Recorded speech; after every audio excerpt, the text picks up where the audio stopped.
On Thursday, 31st March 2022, Mrs. Chinyere Ogudoro flew into Nigeria from Scotland through the British Airways. She landed at the Murtala Muhammed International Airport in Lagos around 8 p.m. and then called her only brother, Ifeanyi Edoziem, who resided in Lagos, to come and pick her up.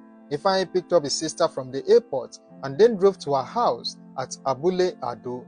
However, on getting there, they realized that the gate to the house was locked. Chinyere then called her husband, 50-year-old Benjamin Ogudoro, to come and open the gate for them.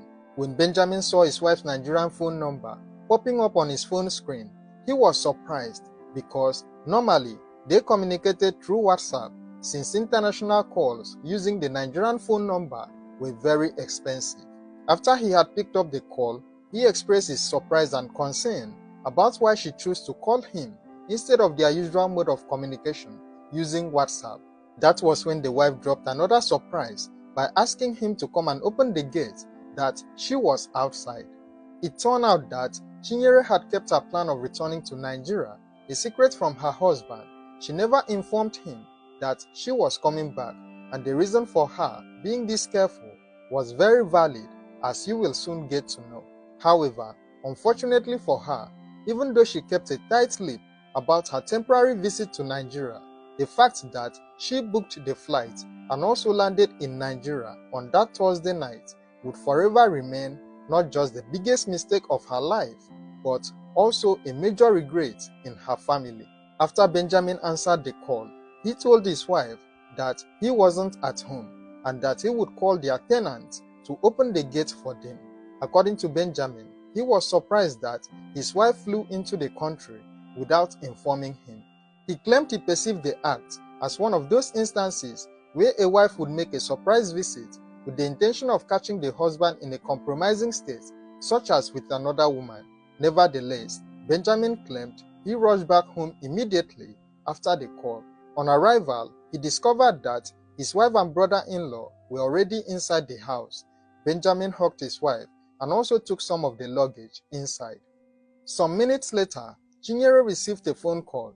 She told her husband that she needed to answer the call in the presence of her brother since it involved him. Chinyere headed to the guest room where Ifeanyi was resting. Her brother couldn't go home that night since it was already late and his residence was also far from his sister's house. Ifeanyi had decided to spend the night at her place, but unfortunately, just like his sister's decision to leave Scotland for Nigeria, spending the night in her place would also turn out to be the biggest mistake of his life. The phone call took longer than expected, so after waiting for over 20 minutes, Benjamin went into the guest room to signal his wife that he would be going out for a drink. He left for the bar, which was about 3 electric poles from their house, and took a bottle of drink. While he was there, Ifeanyi came to the bar to buy sachet water. Seeing this, Benjamin may have assumed that they were done with whatever discussion they were having. He claimed he left the bar shortly after, but on getting home, he discovered that his wife was still with Ifeanyi in the guest room. Since he was tired of waiting, he lay down on the couch in the sitting room and slept off. A few hours after Benjamin had gone to sleep, things took a very horrific turn, resulting in a tragic crime that would only be solved by the last words of one of the victims. Around 4 a.m. that night, neighbors perceived smoke in their home and then traced it to Chinyere's house. They never heard any screams or shouts for help, but they rushed down to her apartment. On opening the door to the house, they discovered that it was seriously burned and that Chinyere had already died in the fire. However, they rescued Ifeanyi, who had managed to run out of the guest room, even though he had suffered some serious burn injuries. Ifeanyi was rushed to the hospital for emergency treatment. Unfortunately, the first hospital rejected him because they don't treat burn injuries of such magnitude. He was rushed to a second hospital where he was also rejected and then referred to Bagada General Hospital, known for treating burn injuries of such nature. Sadly, before they could arrive at the hospital, Ifeanyi had passed away, but not without leaving behind a gift that would ensure that they got the justice they deserved. Benjamin, who happened to be the only survivor of the fire incident, even though he also suffered some minor injuries on his hands and legs, was arrested by the police the following day. His arrest happened because he was seen with a gallon of petrol on the night of the tragic incident. In his defense, Benjamin claimed he had nothing to do with the fire. He called it an accident and also explained how it happened. According to him, he woke up to see some smoke coming from the balcony close to the guest room where Chinyere and Ifeanyi slept. He claimed he rushed to open the door to the room, but the smoke was just too much for him to handle. He then yelled Ifeanyi's name, who also rushed out to follow him. Benjamin said he ran to the same bar he had initially gone to have a drink and then pleaded with the people there to pour water on him, which they did. Benjamin claimed that was the last thing he remembered as he woke up to find himself in the hospital. When he was asked why he had a gallon of petrol that night, he claimed he usually kept a small amount of petrol for his generator to cater for situations where there was no power supply and they needed to pump water. Benjamin said he poured the petrol into the generator because he cared for his wife. According to him, since his wife was coming from a country with a cold climate, he assumed that the Nigerian weather would be too hot for her, so he decided to fuel the generator so that he could put on his air conditioner or fan for his wife. He may have felt that he had successfully convinced everyone with his cooked up stories, but unknown to him, there was a secret dying declaration waiting to determine his fate in court.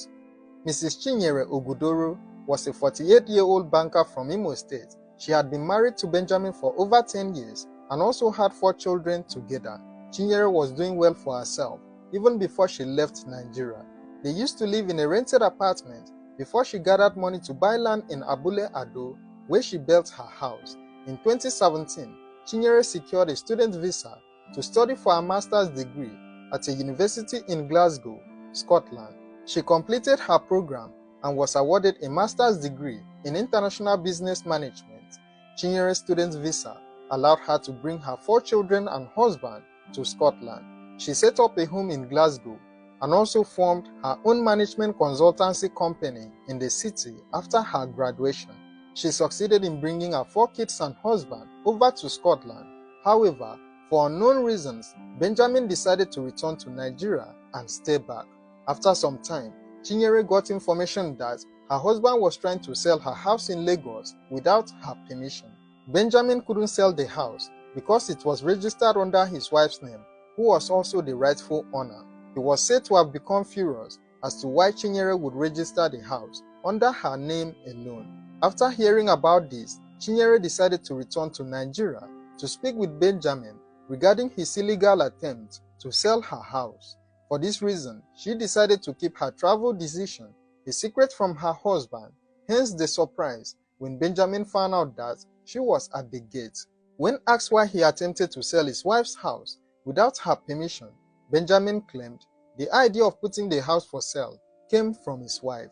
According to him, they both agreed to sell the house because they needed about 8 million naira to renew their 2-year visa for the entire family.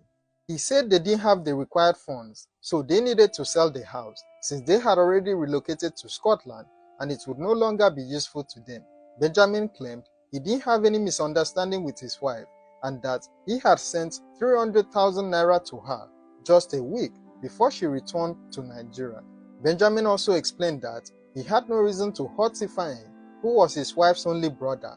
According to him, Ifeanyi lived with them for 5 years and he made every effort to raise him since he was the only son.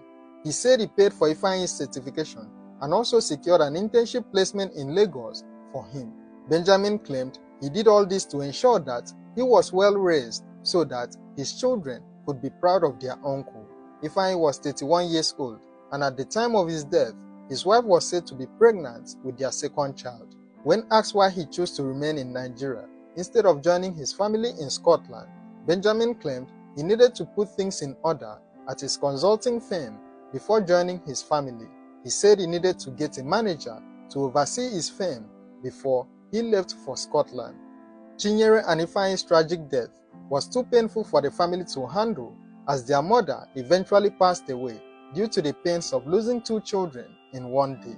According to Chinyere's family, the couple initially had a fight, but they settled their differences before leaving for Scotland. It would later be proven in court that Benjamin committed the heinous crime because he was jealous of his wife's success. On December 7, 2022, just 8 months after the tragic incident, Benjamin Ogudoro was arraigned in court, but he pleaded not guilty to all the charges preferred against him. However, his fate was sealed when a recording of Ifeanyi's dying declaration was presented as evidence in court. Before he passed away, Ifeanyi had revealed what truly happened on the night of the tragic incident. According to him, they were sleeping when Benjamin returned from the bar. Since it was late and they had locked the door, Benjamin was heard banging on the door to the house. Ifeanyi went to open it, but was accused by Benjamin of intentionally locking him out. Ifeanyi explained to him that it wasn't deliberate since he never bolted the door because he knew he had an extra key to the house. Benjamin was said to have kept shouting, insisting that Ifeanyi intentionally locked him outside. He rained insults on both Chinyere and Ifeanyi, but they both kept quiet and watched him.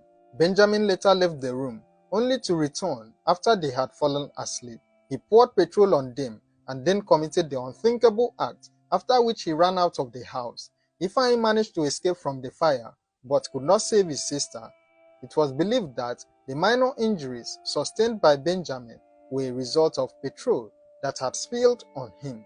A neighbor also testified to seeing Benjamin with a gallon of petrol running out of the house on the night of the incident. On the 27th of February 2025, Benjamin Ogudoro was found guilty of 4 counts of murder and arson. He was sentenced to death by hanging for murder and also life imprisonment for arson. Benjamin was said to be remorseless about his actions. He maintained his claim of innocence and vowed to appeal his death sentence. The couple's 4 children remain in Scotland with their aunt. It's just so tragic to see what greed and jealousy can do to a family. Let me know your thoughts on this case in the comments below, and don't forget to like, share and subscribe to this channel for more true crime stories. Thank you for watching and stay safe.